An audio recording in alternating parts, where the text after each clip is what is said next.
Boneset, that is the plant. A hollow-stemmed weed you've probably walked right past without a second thought. And Cherokee healers were using it for fever and flu long before a single pharmacy existed in this country. It sat on the official American drug list for 96 years. Doctors prescribed it. Apothecaries stocked it. Then in 1916, it was quietly removed. No scandal, no announcement, just gone. And here's the question that should bother you. Why did it vanish the exact same decade patent fever medicines became a booming industry? The plant itself is almost insultingly unremarkable. Pick up a dried stem and it doesn't impress you.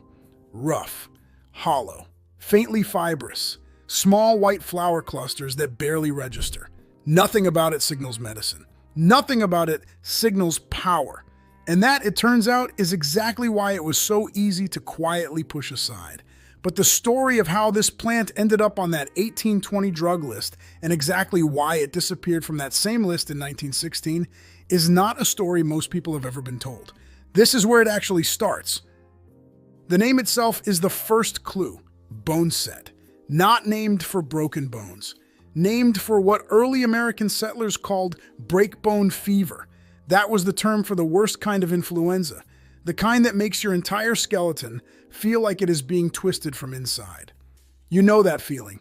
Not sniffles, not a head cold, the kind of flu where every joint aches and even lying still hurts. That specific ache. Cherokee communities and early Appalachian healers reached for this plant exactly when that feeling hit. In the 1890s, a Smithsonian ethnobotanist named James Mooney was traveling through Cherokee territory, recording traditional plant use in careful field notebooks now archived in federal collections. Boneset appears in those records not as ceremony, not as spiritual practice, but as a practical community tool. Leaves and stems bundled, steeped in hot water. Prepared simply, used directly. When Mooney was writing those notes, boneset had already been in the U.S. pharmacopoeia for over 70 years. It was not a discovery he was documenting. It was confirmation, stay with me, because this was not fringe folk medicine, not regional superstition, not something whispered only in secret. The eclectic physicians, a formal movement of American doctors in the 1800s who incorporated plant-based medicines into professional practice, used boneset widely. John King's American Dispensatory from 1898 lists it explicitly for febrile conditions for the body-deep aches of high fever. It appeared in traveling medicine kits, in hospital formularies, in the handbooks of practicing physicians across the country. The plant's mechanism is not mysterious. A class of compounds called sesquiterpene lactones, the same type of chemicals now being actively studied in phytotherapy research for their immune-modulating properties, is largely responsible for what healers reported. You do not need to memorize the term. What matters is this. It is not magic.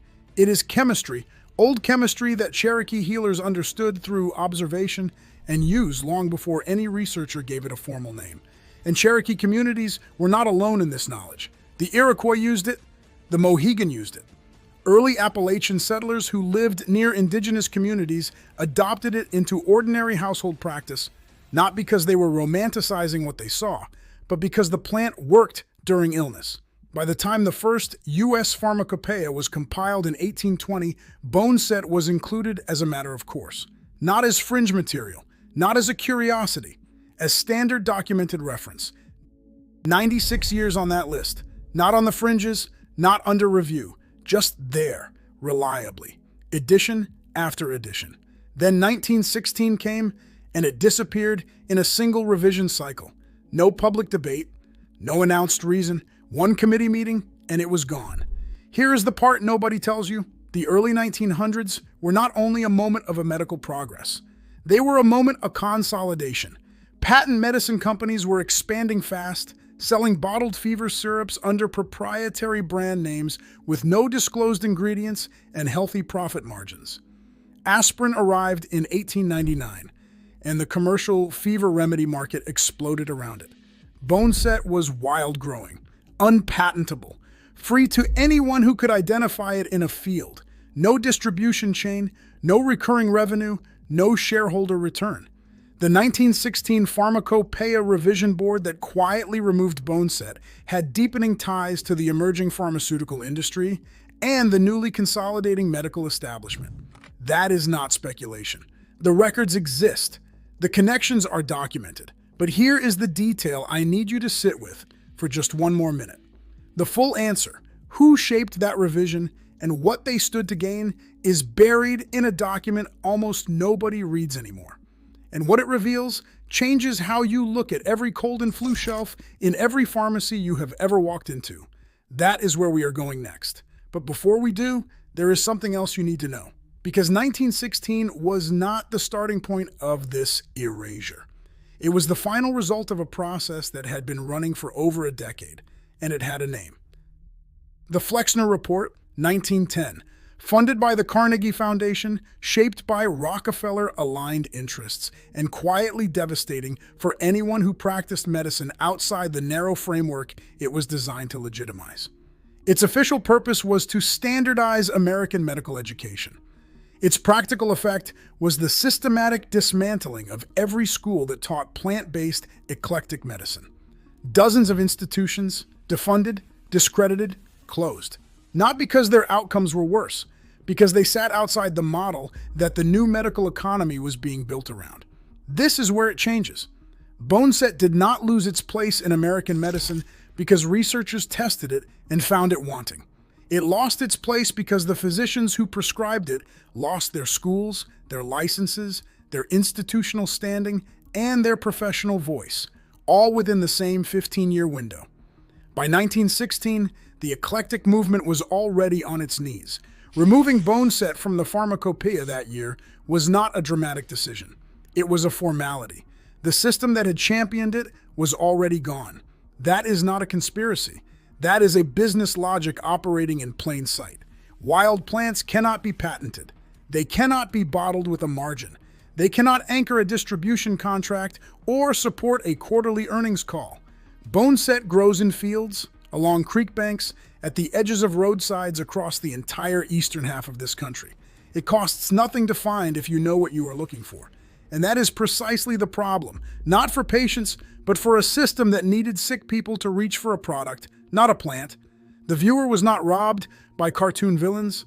The situation is quieter and more infuriating than that. Ordinary household knowledge, the kind that Cherokee communities had developed through generations of careful observation, that Appalachian families had folded into everyday life, that licensed physicians had cataloged and prescribed for nearly a century, simply stopped being passed down. Not because it stopped working, because the infrastructure that carried it was dismantled and nothing was built to replace it. Now here is the proof object I mentioned earlier. Tucked inside archived county dispensary records from around 1910, in the years just before the Pharmacopoeia revision, Boneset appears repeatedly as standard protocol for feverish patients. Not experimental, not supplemental, standard. A rural doctor reaching for it the same way a doctor today reaches for a thermometer, as the obvious first move. Those records still exist. They sit in regional archives and university special collections, largely unread, because nobody thinks to look for something that was supposed to have been forgotten. And the story does not stop at the American border. Stay with me on this. In the 1980s and the 1990s, European phytotherapy researchers began systematically testing plants that American medicine had quietly abandoned. Boneset was among them. German Commission E, the European regulatory body that evaluates plant medicines with the same rigor applied to pharmaceutical drugs, formally evaluated Boneset and listed it for supportive use in treating feverish colds. Not as folklore, not as tradition, as a plant with documented, evaluated, real-world application. The research trail that American medicine dropped in 1916 was picked up in Germany 80 years later. Let that sit for a moment. James Mooney recorded it in Cherokee territory in the 1890s. John King cataloged it in the American Dispensatory in 1898. The U.S. Pharmacopoeia carried it through 1820, 1830, 1840, edition after edition, all the way to 1916. Then silence on this side of the Atlantic, while European scientists kept testing it, kept publishing, kept finding what healers had known for generations. It did not disappear because it failed. It disappeared because it could not be sold. And here is what matters for your life right now. Boneset still grows wild across eastern North America. Fields, creek banks, roadsides, disturbed ground at the edge of woods. If you live east of the Mississippi, there is a reasonable chance it grows within a few miles of where you are sitting. Dried boneset is also available today through reputable herbal suppliers. Not exotic, not expensive, not difficult to find. A simple hot infusion of the dried aerial parts is how it was traditionally prepared. This is not a cure claim. This is not a treatment plan. This is a restoration of awareness. The awareness that for nearly a century, ordinary American households had access to this plant as a matter of course, the way they had access to ginger or elderberry or any other practical home remedy. That knowledge was yours.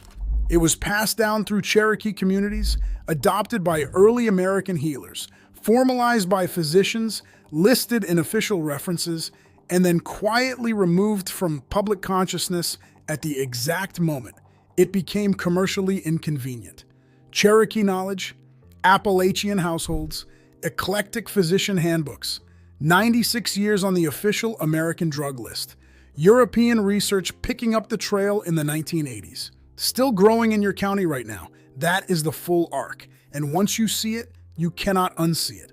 You are the kind of person who notices when something useful goes missing and asks why. Not everyone does that. Most people walk past the cold and flu shelf, grab the branded box, and never wonder what was there before it. You are not most people. So tell me, have you ever seen boneset growing wild near you? Or did your family ever call this plant by a different name? Drop it in the comments. Because what people remember in their own regions is part of how this knowledge survives. And boneset is only the beginning. The same decade it was quietly removed from the official list, 3 other Cherokee fever remedies disappeared from the same pages, same window, same logic, same result. That story is next.